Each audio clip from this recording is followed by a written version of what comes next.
taking note of the ek. That one was identified as an ook.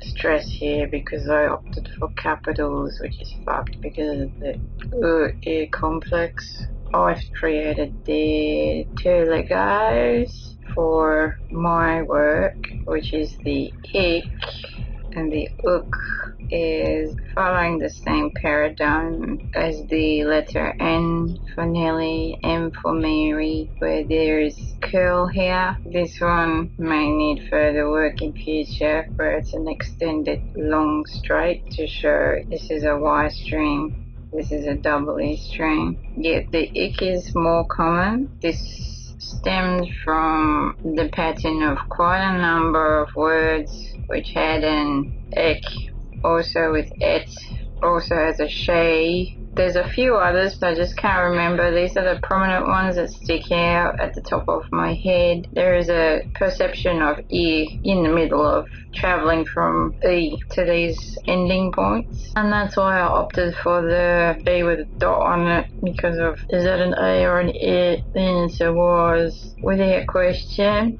reached the point of this is happening so much, especially with the K area. It was time to move on with forming this, and I am very happy with how these are a lot smaller than the other variants I've used for these two letters. The ook is a bit more complex because I noticed this was featuring before the a fair bit. It's a different, not quite the same as the ik. The catalyst for that was my China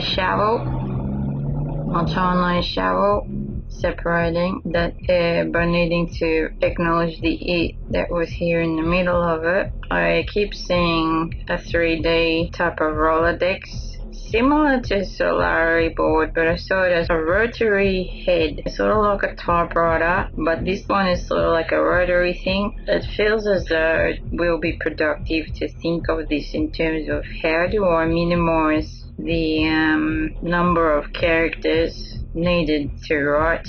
There was this issue, just got to experiment working on this section here as the diacritic type of function, which can attach itself like that. I am very pleased with this smaller visual, and it sits really well for me. Just had to also note how it was calling for another little hook, especially if it's featured at the end of a word, and I think that is the case with this sort of a K at the end as a finisher. Not likely to see this in the middle of a word. I may or I may not. If that is the case, it's sitting with a suffix sort of a thing, so if there's another suffix attaching it, or the suffix is kind of a separate unit anyway, but kind of see that as a rest. And the need for, in the past, to use other types of Ks, I can't remember, oh yeah, it was curving like that or something. I was using Ks as like an ending emphasis in situations where if it was a licked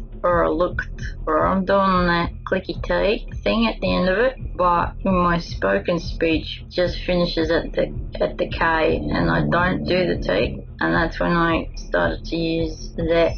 Another curly K. Another point where I included a type of hooked K was when I was conscious of root words ending with a K. Let's say bajak.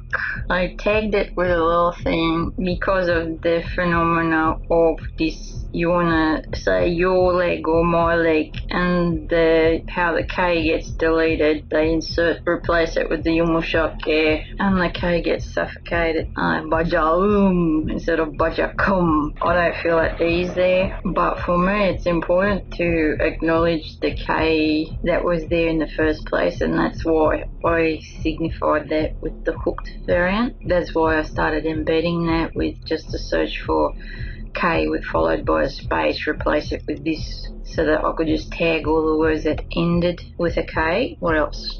I feel this just needs to sit with the K, because talking about the E and the functioning as transporters is another type of chapter, so I'll just stop it here, just trying to think, is there anything else I've missed? And I probably have. However, with just going back to here, there was notation of there not being an ik in the Türk landscape, and I feel skeptical because I feel it would have been here. What amplifies the skepticism is pronunciations have considerable variability, dynamic. Just because somebody chose to articulate this symbol with an ek doesn't mean it was pronounced as an ek, because it could have been an ak or an eek or many other possible nuances of it. That's why I just take these with a grain of salt. And do I feel shit for venturing into the Türk alphas, alpha, beta, alpha basosis? Yeah, a little bit. I can see how my journey is definitely getting there with regards to seeing and not establishing but confirming various movements in language. And this one is critical through the Roman expression, because any word that is spelled A-I-K is connected. There's going to be words that use this type of spelling, languages that have that, A-I-K. If I see that, it means somebody else recognized it the same way that I did. As for its geolocation, for now, I'm kind of opting for Lithuania, possible Anglo-Saxon contact.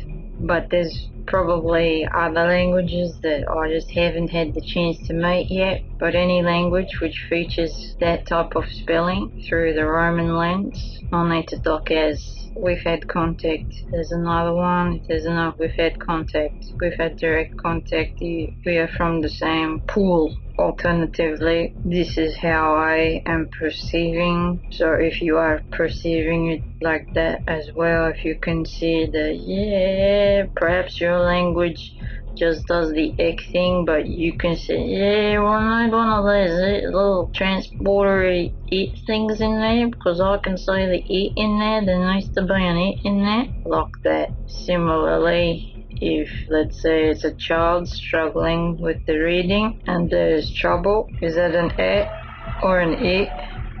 And they muggle it up, they are actually correct in their perception, because this e is an oscillating vowel pair. I don't know why this symbol is it happened during a previous, so that e, which sounds like an e, is that a hitch or a hitch? Is that a hitch or a hitch? I did pronounce that as a hitch. That's a hitch. That's a hitch. Hitch. That's just one recurring example. There's so many that fall into this category. I just stick with the hitch problem. Hitch. I don't know how much of my Englishosity is shaping this perceptive, how much of that is influencing that due to being aware and conscious of English carrying numerous accents, where one band will pronounce a hitch as a hitch, versus not. This phenomena also is likely to occur within the Turkic stream, and I'd say probably happens in other languages as well, or it wouldn't surprise me, and it will be between these two specific spaces of these two shapes, these two sounds. Starting to get long-winded, so I'll just leave it there and try to compartmentalize and segment the other notes that I need to just document.